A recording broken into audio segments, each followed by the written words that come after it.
This is the Martian successor analytical kit that Bandai has released in 1996. Both kits that we're gonna talk about today are released in 1996, and this one is like an HG scale, 1:144 scale. Let me check the box. What's the scale of it actually in anime? It's it says right here it's 1:48.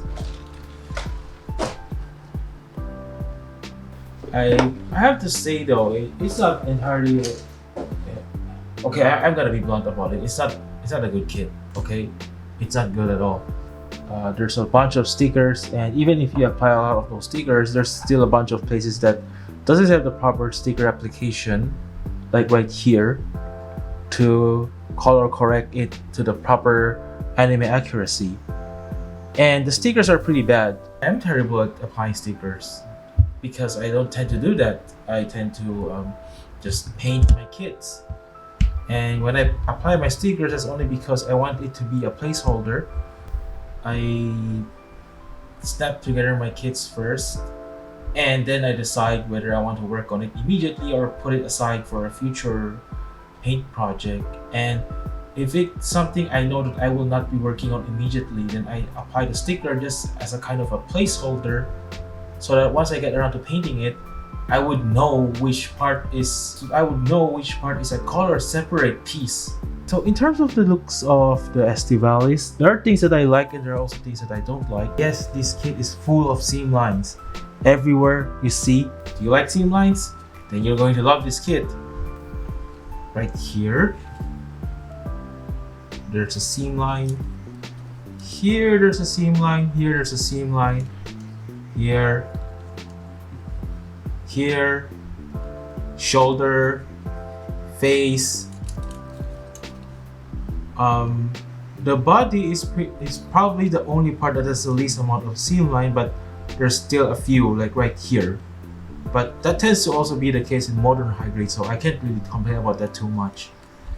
Also, the backpack is also a seam line. Now, one thing you're gonna have to deal with when you're dealing with old kit is, aside from the seam line, is the poor articulation. And so I'm gonna show you how this articulates, but I'm not a huge articulation nut.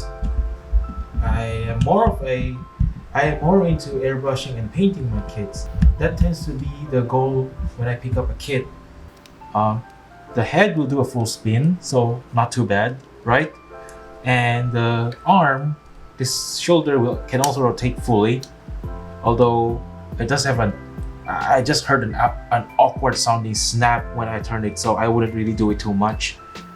There's no rotation from right here, the upper arm, but right here you can rotate.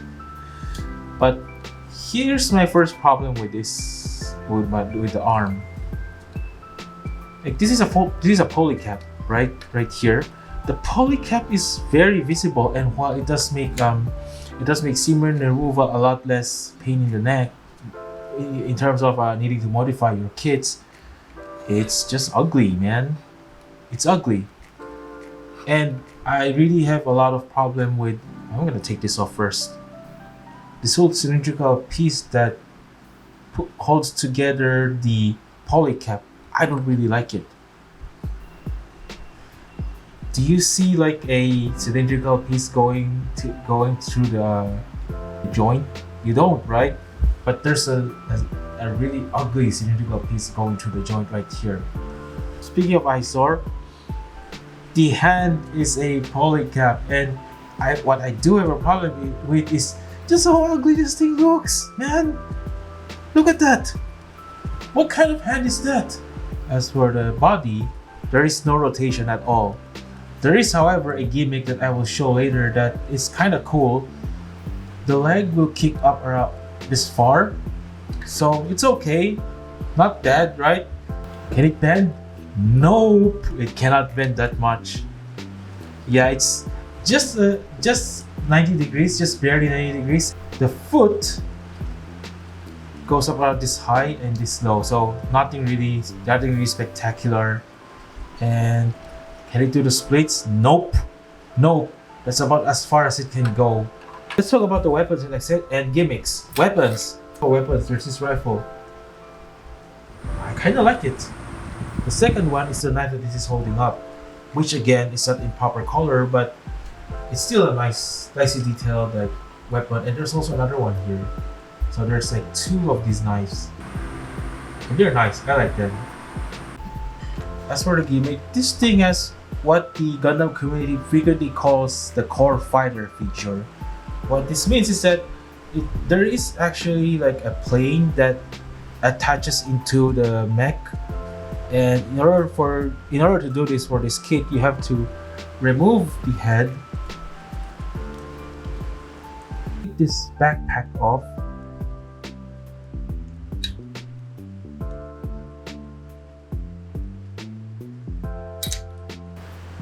this one you have to flip this one down or up. What is it? Up or down? Up. Okay, up. You have to flip this thing down and pull this out. After which, you plug it in right here and this one right here.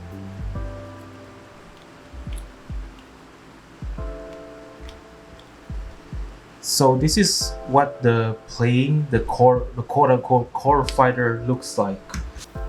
Do I want to make this like super anime accurate? I don't know yet.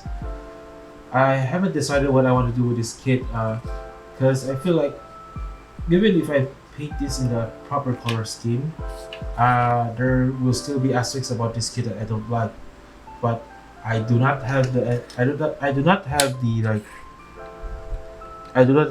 the skills yet to make this look really good. So I'm not really good at modifying kits. I'm not really good at extending joints or building scratch build parts. But you know, it's not like I'm in a real hurry to get this kit looking up to standard. So maybe I will put that aside for a while as I try to figure out a way for this kit to look better than the way it appears straight out of the box.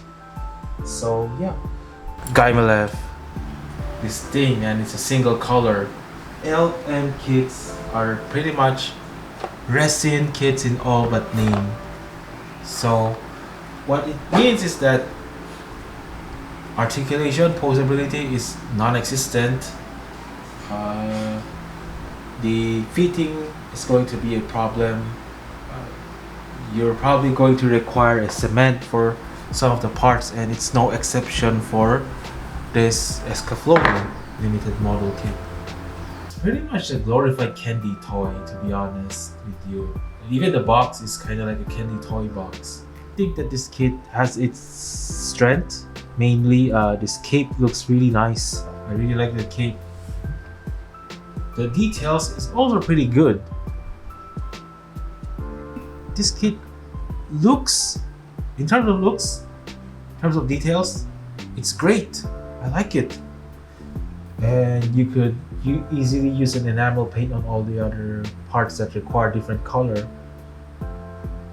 This thing will still need a lot of work for you to make it like anime or color accurate, or even just make it stand out. And there's also the issue of this kit having like a lot of mold lines, a lot of them. I did manage to get them off. I did manage to scrape them off already, so you're probably going to see this in the camera. But there's still some residual mold lines remaining that I probably will not be able to scrape off until I prime this kit properly and see it more visibly. There are also the issues of having a lot of mold injection like circles. So yeah, this kit needs a lot of work. This one as well. I don't know how clearly the camera is showing it. Probably not very clearly, but you just have to take my word for it. Lots of mold injection lines, and there's one in the head that's really ugly, like right here. Right here. Come on, camera. Okay, it's not really showing all that well, but yeah, lots of mold injection lines that I'm gonna have to deal with. There are seam lines like here in the shoulder and here at the legs. But aside from that, well, here in the body there's also seam line, but this one is less visible, that you could probably get away with not having to fix that one. But aside from those seam lines, that's about it. However, those seam lines have huge gaps, so it requires more than just like cementing two parts together. You're probably going to have to resort to using putty in order for this to completely close, in order for these gaps to completely close. For articulation, well, there's no articulation for this kit, almost no articulation. Like, this whole thing is a single piece of plastic, so there's no elbow bend at all. The head will also pretty much not rotate. I mean, you could take this off and rotate that, but even then, it's not gonna do a lot of rotation.